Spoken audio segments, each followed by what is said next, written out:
ጋይስ አስባችሁታል? 3 ሰዓት ከወደክ ማለት ውደቅ። ያው በጣም ብዙ ዙር ነው። የሰው ልጅ እኮ ከሞከረ ምንም ነገር ማድረግ ይችላል። ሀቅ ነው እሱ ነው። ከእያንዳንዳቸው 30 ደቂቃ ብታደርገው ትንሽ ነው። 6 ሰው ነው። ስንት ሰው ነው? 6 ሰው ማለት ነው። 30 ደቂቃ እኮ በትንሹ 12 ዙር ማለት ነው። ከአንድ ሰው ጋር 12 ዙር ቢያንስ ከ6 ሰው ጋር ታደርጋለህ ማለት ነው። 12 ዙር አታቆምም፣ አታርፍም። ውሃ ብቻ ነው የምትጠጣው ዝም ብለህ። ምን አይነት ስታሚነር ሊኖርህ እንደሚችል እንደዚሁ መገመት ያቅተኛል። ከዛ በኋላ ደግሞ ምን እንደምታደርግ ታውቃለህ? ቴክኒካል ነገሮቹን ዝም ብለህ ለአንድ ሰዓት ምናምን ዝም ብለህ በጭንቅላት ነው የምትሰራው፣ በትግል አይደለም። ስሎሊ ማለት ነው። ስሎ ሻዶ አለ አይደል? በጭንቅላት ትሰራለህ። በጭንቅላት ነው የምትሰራው፣ በጉልበት አይደለም የምትሰራው። በቃ ቀስ ብለህ እዚህ ጋር እንትና ቢመጣ ቅድም እዚህ ጋር የሆነ ስህተታቸው ከስፓሪንጉ በኋላ ነው ሻዶ የምትሰራው ማለት ነው። ኦኬ ገባ? ለምን ስፓሪንጉ ላይ የሆነ ስህተት አይተሃል፣ ጥንካሬን አይተሃል። ያንን ነው በአንድ ሰዓት ውስጥ እንትን የምታጫውተው አይምሮውን። ትክክል። ከዛ ፊዚካል ትንሽ 30 ደቂቃ ትሰራለህ።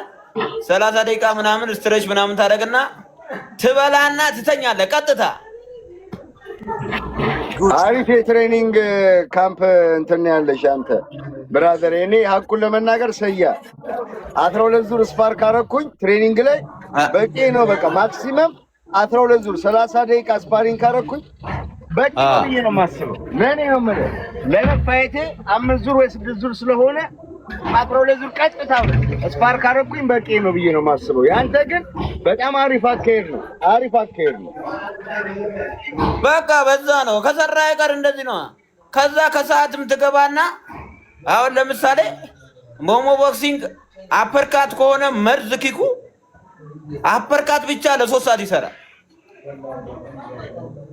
አየህ፣ ከዛ በአፐርካት ባንች ሙሉ ፎቅ ሊያፈርስ ይችላል ማለት ነው። ጥንካሬ ላይ ጥንካሬህን በደንብ ያዝ በለው ነው። እንደዛ ታደርጋለህ። ከዛ አሁንም ቴክኒካል ነገር ትሰራለህ። 3 ሰዓት እሱን ከሰራ በኋላ አሁንም ቴክኒካል ነገር ትሰራለህ። ዝም ብለህ በእንትን ታደርግና አሁን ባጉን ትሰቅለውና ባጋላ ቢግ ባጉ ሳኮን እሱ ላይ ዝም ብለህ አፐርካት ፓንቿ ሪላክስ አድርገህ ነው እኮ ኃይል አትመታም እኮ በኃይል አትመታው። ሪላክስ አድርገሽ እዚህ ጋር አሁን ልቡ ብለው ሶላር ፕላክሱ ብለው አገጩ ብለው እንደዚህ የሆነ ነገሩ በቃ ወጥፈው አንጀቱን በበትንለት ምናምን እያልክ ትሰራለህ ማለት ነው። ቀደም እዛ ጋር የሰራው ማለት ቴክኒካል ታደርጋለህ። ከዛ መጨረሻ ላይ ደግሞ ሁሉንም እንትን ትልና አሁንም ቀለል ያለ ከቅድሙ የተለየ ትንሽ በሄቪ ዌይት አድርገኸው ፊዚካል ትሰራለህ። ሄቪ ዌይት አድርገው ማለት ለምሳሌ ለአንድ ማይን ፕሬስ ሊሆን ይችላል።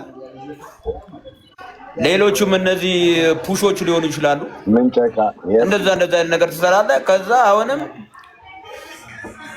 ምግብን ትበላለህ፣ ትጠጣለህ፣ ጸሎት ታደርግና ፍንግል ትላለህ፣ ትተኛለህ። እውነት ነው። አሁን የተሰጠኝ ምክር ጋይስ ለዛሬ ወር ለማደርገው ፋይቴ ነው። ሰይዶ ማስታወቂያ ሰርቶልኝ አይታችኋል ብዙዎቻችሁ።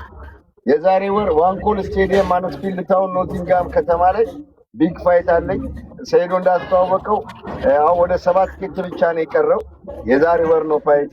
በመላው ዚጋ 1900 ሰው አላችሁ። ዩኬ ላይ የምትኖሩ ካላችሁ ይሄን ፋይት መታችሁ ታደሙ። እሺ ዩኬ ላይ የምትኖሩ ኢንግላንድ የምትኖሩ ካላችሁ 19ኛ ፋይቴ ነው። መታችሁ ይሄን ፋይት ይዩት። ሰይዶ እዚሁ ኢንግላንድ ላይ በቅርቡ ፋይት አለው ከፕሬማንቲስ ጋር። እሱንም ፋይት ሰይዶ እዚህ ነው የሚያደርገው እኛ ጋር። ሰይዶን አበረታቱት ደግሞ በዛው። እሺ ወላይ ከጎኑ 1900 ሰው 1900 ሰው የወላችሁ ዩኬ የምትኖሩ ማለት ነው። ኢትሜቢ ፈረንሳይም ሊሆን ይችላል። እዛ አውሮፓ የምትኖሩ ሞሞ ቦክሲንግ ሜይ ስንት ነበር? 28 ነው 30 ቅዳሜ ቀን ሜይ 30 ፋይት አለው በርሚንግሃም በትልቅ ስቱዲዮ አርሰናል የተጫወተበት እዛ ቦክስ አለው። ሄዳችሁ እዩ። ትኬት ከፈለጋችሁ ደግሞ ሞሞ ቦክሲንግ ጋር አለ። ሞሞ ቦክሲንግ ግቡና እዩና እዛ አገኙት። ሂዱና የሀገራችሁ ሰው ካልደገፋችሁ ዝም ብላችሁ እዛ የሰው ሀገር ብትኖሩ ምንም ጥቅም የለውም። ተደጋገፉ፣ ተዋደዱ፣ ፍቅር ዝሩ ነው ምላችሁ።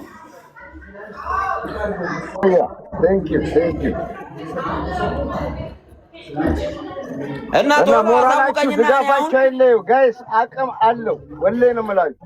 አቅም አለው። ወኔ ድጋፍ ስጡ። ሰይዶ የምር ብዙ ፋይቶችን አድርጎ ማየት ይፈልጋለሁ። ብዙ ኢንሻአላህ አይቀርም። በቃ አሁንማ ተነሳብኝ። በቃ ተነሳብኝ።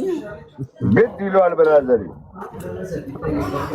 ሲነሳብኝ ነው ወደ ኋላ አልመለስም። በቃ እስከጀምር ነው እንጂ ከጀመርኩ በኋላ አላህ። በነገራችን ላይ ሃርድ ወርከር ነው የምር። ለማታውቁት ሰዎች በጣም ሃርድ ወርከር ነው። መጨረሻ ሃርድ ወርከር እንጂ ረበለ ሲጀምር ኢትዮጵያ ውስጥ ሃርድ ወርከር እንደ ሴዶ አለ እንዴ? የለም እኮ በጣም ሃርድ ወርከር ነው። አይቼዋለሁ። ከካዞ ጋር አብረን እኔ እሱ ካዞ አብረን የመስራቱ አጋጣሚ ነበረን እና ፍላጎቱን ተነሳሽነቱንና ሃርድ ወርከሩን የዛን ቀን ያየው ነገር ኢንፍሉዌንስ አድርገዋል።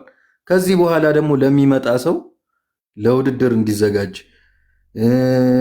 በፋይቲንግ ኢንዱስትሪ ላይ እድገት እንዳለ እንዲታዩ ተስፋ